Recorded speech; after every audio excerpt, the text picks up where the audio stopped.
महाराष्ट्र में भक्त हुए श्री त्रिलोचन जी, परम संत सेवी, श्री पंडरीनाथ भगवान के चरणों में ही रहते थे। पति पत्नी दोनों निवास करते थे, उनके कोई संतान नहीं थी, इसलिए उन्होंने जीवन भर क्या नियम अपनाया कि जो भी धन आदि उनके पास था, जो भी वैभव था, उन्होंने वो पंढरपुर आने वाले वैष्णवों की सेवा में खर्च करने का उसका मन बनाया कि यहां इतने दर्शनार्थी आते हैं, सबका भोजन प्रसादी सामग्री हमारे घर में बना करेगी।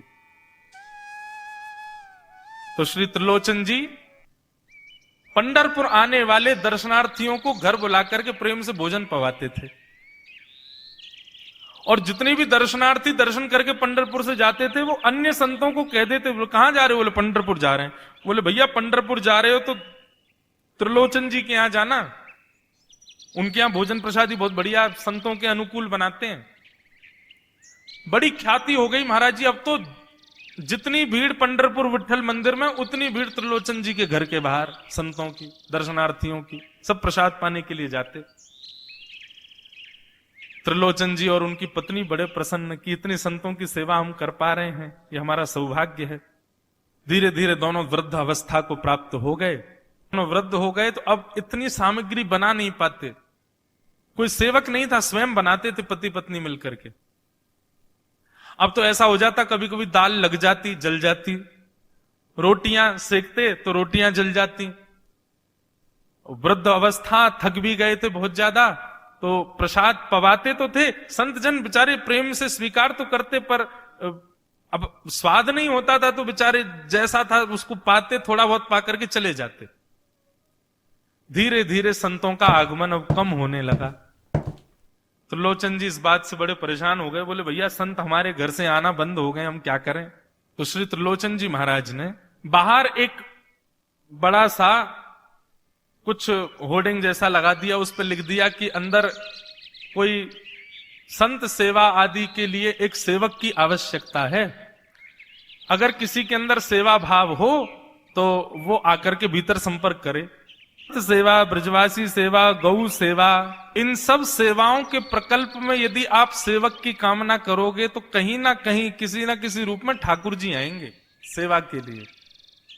त्रिलोचन जी ने बाहर लिख दिया कि भाई संत सेवा के लिए सेवक की आवश्यकता है, यदि कोई सेवा भावी सेवा करना चाहता है तो भीतर आके संपर्क करे। अब यह बोर्ड पढ़ लिया हमारे श्री पंडरीनाथ भगवान ने, और श्री विठल भगवान एक छोटे से बालक का रूप धारण करके त्रिलोचन जी के यहां पहुंच गए। त्रिलोचन जी के यहां पहुंचे, त्रिलोचन जी बैठे थे। बोले साहब जी, आपने बाहर लिख रखा है संत सेवा के लिए यदि कोई इच्छुक हो तो भीतर आके संपर्क करे, मुझे सेवा करनी है। त्रिलोचन जी और उनकी पत्नी देखें, बोले कितना छोटा सा बालक है, कितना प्यारा है, ये तुम्हारे माता पिता नहीं है? बोले होंगे तो पता नहीं, मुझे तो पता नहीं, मैंने कभी देखा नहीं अपने माता पिता को, मैं अकेला ही हूं, ना मेरे कोई भाई है, ना कोई मेरे मित्र है, ना मेरे कोई बंधु है, ना मेरे माता पिता, मैं अकेला ही हूं। त्रिलोचन जी की पत्नी को तो इतनी दया सी आ गई, अरे राम राम, बेचारा अकेला बालक है। अच्छा चलो ठीक है, तुम यहां सेवा कर लेना, लेकिन कुछ नियम है उनको सुन लो। सबसे पहले तो अपना नाम बताओ, तुम्हारा नाम क्या है? विठल भगवान ही थे, वो तो छोटे से बालक के रूप में गए थे। बोले मेरा नाम है अंतर्यामी। त्रिलोचन जी बोले नाम सुनकर के तो ऐसा लगता है जैसे सच में अंतर्यामी है क्या? अच्छा बेटा अंतर्यामी, सेवा करोगे? बोले ये सेवा करना तो मेरा जन्म जन्मांतर का काम है, मैं यही तो करता हूं। संतों की सेवा करना, वैष्णवों की सेवा करना, भक्तों की रक्षा करना, ये मेरा जन्म सिद्ध अधिकार है, मैं इसी के लिए ही आता हूं। त्रिलोचन जी और उनकी पत्नी एक दूसरे का मुख देख करके बोले, नेक सा बालक है लेकिन बोलता कैसे? ठाकुर जी तो सत्य बोल रहे थे। बोले अच्छा, सुबह एक सब्जी बनानी पड़ेगी, दाल बनानी पड़ेगी, और हमारे यहां लगभग 100-150 संत आते हैं, उनके हिसाब की रोटी बनानी पड़ेगी, और सब बेटा तुमको करना पड़ेगा, हम थोड़ा बहुत सहायता कर देंगे, हमसे ज्यादा बनता नहीं है, तुमको ही सब सिद्ध करना पड़ेगा। अंतर्यामी भगवान बोले बिल्कुल निश्चिंत रहो, हम खीर भी बनाएंगे, हम रबड़ी भी बनाएंगे, हम रायता भी बना दिया करेंगे, हम 2-4 सब्जी और बना दिया करेंगे। त्रिलोचन जी बोले नेक्सा सा बालक, सब जानते हो तुम? बोले हाँ हमको सब आता है, दुनिया का कोई काम नहीं जो हमको नहीं आता हो। और सुनिए, झाड़ू पोंछा बर्तन भी कर देंगे हम। त्रिलोचन जी तो बड़े खुश हो गए, बहुत बढ़िया सेवक मिला यार, ये तो सब काम करता है। लेकिन भगवान बोले लेकिन अब हमारी शर्त सुनो। त्रिलोचन जी बोले तुम्हारी भी शर्त है? बोले हाँ। क्या शर्त है भैया? बोले हमारी पहली शर्त यह है कि हम दुनिया को बना के खिलाएंगे, लेकिन हमको आपको बना के खिलाना पड़ेगा। हम अपने हाथ का बना नहीं पाते, हम आपके हाथ का बना। और ये वास्तविकता है, ठाकुर जी पूरी दुनिया को पवाते हैं, लेकिन स्वयं भक्त के हाथ से बना ही पाते हैं। ठाकुर जी बोले हम सारे संतों को बना के पवाएंगे, लेकिन हम अपने हाथ का बना नहीं पाते, आपको हमारे लिए बनाना पड़ेगा।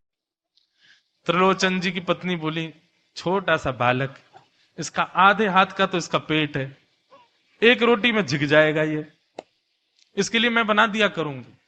ठीक है लला, तू बिल्कुल चिंता मत करो, तुम्हारे लिए भोजन हम बना दिया करेंगे। हमारी एक शर्त और सुन लीजिए। बोले क्या? हम कितना भी खाएं हमको टोकना नहीं कभी कि इतना क्यों खा रहे हो। त्रिलोचन जी बोले भैया हम क्यों टोकेंगे, तुम बढ़िया 2-3 रोटी खा लिया करना। बोले 2-3 रोटी तो हमारी दाढ़ में छुप जाती है कहीं पर, हम तो प्रेम से पाते हैं। बस आप लोग ये नियम याद रखना, आप कभी ये मत कहना कि इतना क्यों खा रहे हो। और सुनिए एक बात, अगर हमारे सामने कही तो अपराध बनेगा ही, आपका नियम टूटेगा ही। किसी और से जाकर के यदि आपने कह दिया कि बहुत खाता है, क्या बताएं, तो हम उसी दिन अंतर ध्यान हो जाएंगे, उसी दिन आपका घर छोड़ के चले जाएंगे, फिर ढूंढते रहना सेवक।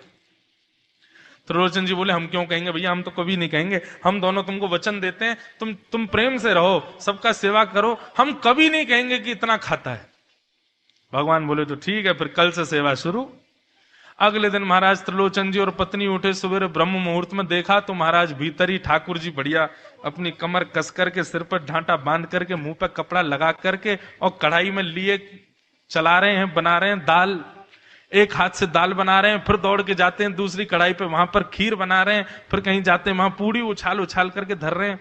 त्रिलोचन जी और उनकी पत्नी देख रहे खड़े खड़े, अकेले ठाकुर जी सब बना रहे हैं, नेक्सा सा बालक।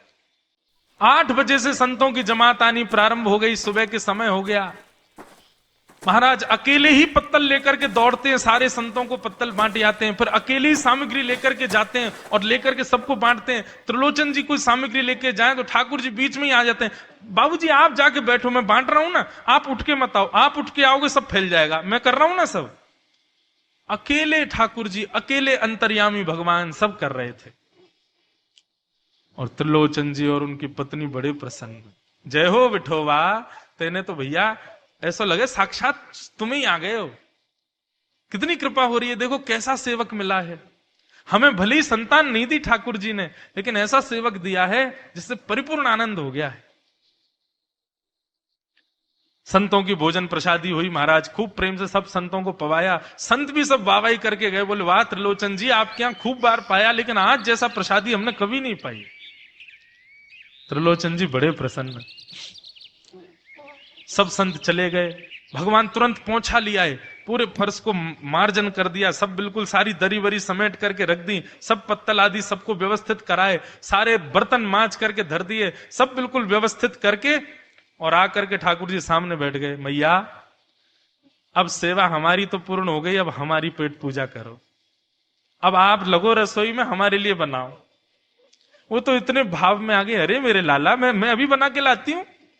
सुंदर सुंदर सब्जी बनाई, सुंदर रोटी बनाई, सुंदर खीर बनाई, थोड़ी थोड़ी एक एक दोना, 2-2 दोना मान लो सब्जी बनाई, 2-2 दोना खीर बना दी, 10-5 पूड़ी बना दी, ठाकुर जी की बढ़िया थाली लगाई, थाली लगा करके सामने धर दी। अंतर्यामी भगवान बैठ गए, प्रेम से पाने लगे, पाते जाए महाराज, वो तो खाते जाए, खीर उठा करके पी जाए, सब्जी उठा के पी जाओ, और लाओ मैया भूख लगी है जल्दी लाओ। 10 की 10 पूड़ी एक बार में चट और लेकर के आई, बेचारी देती गई, 10 की पूड़ी और धरवा ली, फिर उनको भी पा गए। अब मैया ने इतनी सामग्री बनाई थी, बोले मैया भूख लगी है जल्दी जाओ, आटा मारो, फिर से सेको, बढ़िया लेके आओ सामग्री, आपसे हमने कही थी कि आपको हमको पवाना पड़ेगा। नहीं नहीं नहीं बेटा तू बिल्कुल बैठो रहे। अरे भैया मुझे तो लगी नेक्सस पेटया को, ये तो कुआ है पूरा। कितनों डाल दो भरे कोई ना। महाराज आटा मारते मारते शाम हो गई। शाम तक ठाकुर जी पाते ही रहे और खूब पेट भर के पाया। महाराज एक आसन पर अखंड 4 घंटा बैठ करके भोजन किया और भोजन करने के बाद ठाकुर जी बोले ठीक है सेठ जी, अब आओ लाओ तेल ले आओ, आपकी नक मालिश कर दूं, आपकी नक सेवा कर दूं, आप थक गए होंगे। त्रिलोचन में नहीं नहीं इसकी नहीं नहीं क्यों नहीं है, तेल लेकर के उनकी मालिश भी कर दें। इस प्रकार चले। त्रिलोचन जी की पत्नी बेचारी पहले दिन तो कुछ नहीं बोली, दूसरे दिन भी कुछ नहीं बोली, तीसरे दिन उसके मन में आया, बोले ये क्या कर लिया हमने। सुबह जितना भोजन बनना चाहिए उतना तो ये अकेला ही पाता है। सुबह संतों का ये बना देता, पर शाम को इसके लिए जितना बनता वो संतों के बराबर ही बैठता है पूरा। त्रिलोचन जी कहते नहीं नहीं तुमको याद नहीं उसने कहा था कभी कहना नहीं है ऐसा। बोले हाँ नहीं नहीं मैं ध्यान रखूंगी, नहीं कहना है। लेकिन अंतर्यामी भगवान तो खूब प्रेम से घर के सारे काम कर रहे हैं उनके। महीना 1.5 महीना बीत गया, खूब आनंद से सेवा चल रही थी। एक दिन त्रिलोचन जी की पत्नी पड़ोस में किसी के पास बैठी थी, तो पड़ोसी तो होते ही हैं सब घर के बात बोलने वाले, उन्होंने कह दी, बोले कि आपके घर में तो आजकल बड़ी खुशहाली आ गई है। त्रिलोचन जी को देखा, चेहरे पे कैसा तेज आ गया, लाल लाल टमाटर जैसे गाल हो गए उनके। बोले अरे वो आया है ना अंतर्यामी सेवक हमारा, बहुत सेवा करता है, प्रसादी वगैरह सब वही बनाता है, फिर मालिश करता है उनकी, बढ़िया बढ़िया उनके लिए जूस निकालता है, बढ़िया उनको सब भोजन पानी पवाता है, इसलिए इस वजह से त्रिलोचन जी बढ़िया। वो त्रिलोचन जी तो बढ़िया हो गए, तुम सूख गई हो, तुम इतनी पतली दुबली क्यों हो गई, मेरा दुख कौन जाने। वो सबकी सेवा करता है पर अपनी सेवा मुझसे करवाता है। अरे छोटा सा तो है, ऐसे मटक मटक के जाता सब्जी लेने, हम तो उसको देखने के लिए खड़े रहते बाहर, कैसे बढ़िया लगता है। कई लोग तो देखने ही आते हैं उसको कि कैसे सब्जी परोस रहा है, कैसे पूड़ी परोस रहा है, कितना सुंदर लगता है। छोटा सा तो है, उसकी क्या सेवा करनी पड़ती है। अरे बहन तुम क्या जानो, 2, 4, 5, 10 किलो आटे की कब कब में रोटियां पूड़ियां खा जाता है चपेट करके, कोई पता नहीं चलती, पेट है कुआ है समुद्र है क्या है पता नहीं चलता है, इतना खाता है इतना खाता है इतना खाता है। 4 घंटे की समाधि पर बैठता है एक साथ, थाली नहीं थाल लगाना पड़ता है उसके लिए, इतना खाता है। जैसे ही कहा इतना खाता है, ठाकुर जी अंतर ध्यान हो गए। शाम का समय, त्रिलोचन जी ने बुलाया, अंतर्यामी, ओ बेटा अंतर्यामी कहां हो, जल्दी आओ, चलो शाम हो गई है, थोड़ी देर बैठे कुछ सत्संग करें कीर्तन करें। अंतर्यामी नहीं आए। पूरे घर में खोज लिया, ठाकुर जी नहीं मिले, रसोई घर में खोज लिया, ठाकुर जी नहीं मिले, पड़ोसियों से पूछ लिया नहीं मिले, सब्जी मंडी देख आए, ठाकुर जी नहीं मिले, पूरा पंढरपुर देख लिया लेकिन ठाकुर जी नहीं मिले। सब जगह खोज लिया, ठाकुर जी नहीं मिले। त्रिलोचन जी बड़े उदास हो गए, पत्नी से कहने लगे पता नहीं कहां चला गया, कहां गया होगा पता नहीं। देवी तुमने उससे ये तो नहीं कह दिया था कि इतना क्यों खाती। बोले नहीं नहीं मैं तो कान पकड़ती हूं, मैं कभी नहीं कहती उससे। बोले किसी और से तो नहीं कहा था ना तुमने, क्योंकि उसने वचन दिया था ऐसा कहोगे तो मैं चला जाऊंगा। बोले हाँ आज एक गलती हो गई, पड़ोसी के पास बैठी थी, उससे बात करते करते मेरे मुख से गलती से निकल गया कि अरे उसके लिए तो बहुत बनाना पड़ता है, 10 किलो आटा खा जाता है, इतना खाता है, तो निकल गया था। समझ गए। बोले ओहो इसीलिए चला गया, उसको पता चल गया कि तुमने कह दिया है तभी चला गया है। त्रिलोचन जी और उनकी पत्नी दोनों श्री पंडरीनाथ भगवान मंदिर के देहली पर जाकर के बैठ गए। जाकर के ठाकुर जी के आगे हाथ फैला करके कहने लगे, बोले नाथ, हे पंडरीनाथ, आपने हमको संतान नहीं दी, पुत्र नहीं दिया, पुत्री नहीं दी जीवन में, हमने कभी उसकी अपेक्षा नहीं की, हमने कभी आपसे शिकायत नहीं की कि हमको संतान क्यों नहीं दी है। पर नाथ, एक सेवक हमारे जीवन में आया, और जब से वो सेवक आया हमारे यहां संतों की सेवा होने लगी, हमारे यहां कीर्तन होने लगा, हमारे यहां सत्संग होने लगा, हमारे यहां खूब आनंद की उमंग होने लगी। उस सेवक ने हमको आपसे और प्रेम करवा दिया। ठाकुर जी हम आज आपसे दोनों भीख मांग रहे हैं, हमें कुछ मत दीजिए, आप भी मत मिलिए हमको इस जन्म में, लेकिन हमारे उस सेवक अंतर्यामी को हमको वापस कर दीजिए भगवान, वो जहां कहीं भी हो उसको वापस भेज दो हमारे पास। ऐसा कहकर के रुदन करने लगे, नेत्रों से आंसू गिरने लगे, चरणों में प्रणाम करके श्री पंडरीनाथ भगवान को रुदन करने लगे त्रिलोचन जी और उनकी पत्नी। इतने में ही स्वर सुनाई दिया, बाबूजी। अंतर्यामी का स्वर सुनते ही पीछे मुड़ करके देखा तो पीछे तो कोई दिखा नहीं। अरे इधर देखिए, पीछे कहां देख रहे हैं। वापस से पंडरीनाथ भगवान की ओर देखा तो श्री पंडरीनाथ भगवान की जगह ही अंतर्यामी बालक खड़ा हुआ है, सामने खड़े होकर के उनको आशीष दे रहा है। त्रिलोचन जी तो भाव विह्वल हो गए, बोले कैसी कृपा नाथ आपकी। बोले आप ही थे क्या। बोले तो इतनी अच्छी संत सेवा, इतनी अच्छी खीर, इतनी अच्छी पूड़ी, इतनी अच्छी सब्जी, और आपकी जो सेवा, और इतने अच्छे अच्छे सत्संग कीर्तन, ये मेरे अलावा कौन कर सकता है। संतों की सेवा तो मैं ही करता हूं ना। आपने संत सेवा के लिए सेवक मांगा था, इसलिए मैं ही आपके यहां चल करके आ गया। और श्री त्रिलोचन जी पर अद्भुत अद्भुत कृपा करके भगवान ने उनको कृतार्थ किया। बोलो भक्त वत्सल भगवान की जय।